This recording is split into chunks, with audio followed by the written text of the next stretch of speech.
Congress party जब से सत्ता से बाहर हुई, कांग्रेस पार्टी ने और गांधी परिवार ने मान लिया कि इस देश में राज करने का अधिकार केवल गांधी परिवार का है। इस नाते वो उससे उबर नहीं पा रहे हैं। वो अपने आप को इस देश का राजा करते हैं, जबकि लोकतंत्र में राजा आम जनता हो, आम मतदाता हो।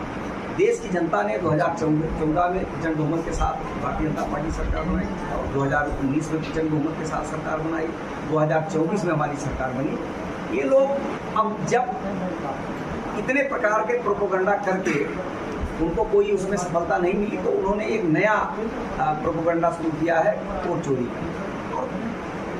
वहाँ की जनता ने, बिहार की जनता ने और देश की जनता ने उसका जवाब भी दिया। इन लोगों का कहीं न कहीं एक अंतर्राष्ट्रीय साजिश के तहत राहुल गांधी को आगे करके, कांग्रेस पार्टी को आगे और तमाम विरोधी दलों को आगे करके देश की सरकार को कैसे अस्थिर किया जाए।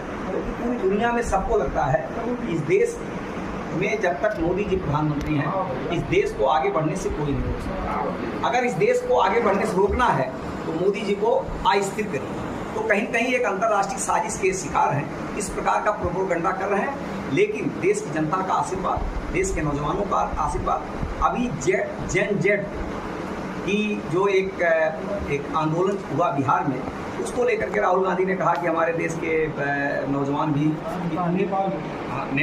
नेपाल में हुआ। हमारे देश के नौजवानों को आगे बढ़ करके इस प्रकार का वो करना चाहिए। देश के नौजवानों ने अभी दिल्ली में चुना हुआ है, उन्होंने दिखा दिया कि देश के नौजवान किसके साथ है, देश का यंगस्टर किसके साथ है। अभी हैदराबाद में चुनाव हुआ है, कल ही चुनाव हुआ है। शायद पहली बार सभी पदों पर हैदराबाद में ABVP चुनाव जीती, यानी हमारी विचारधारा की चुनाव विजय हुई है।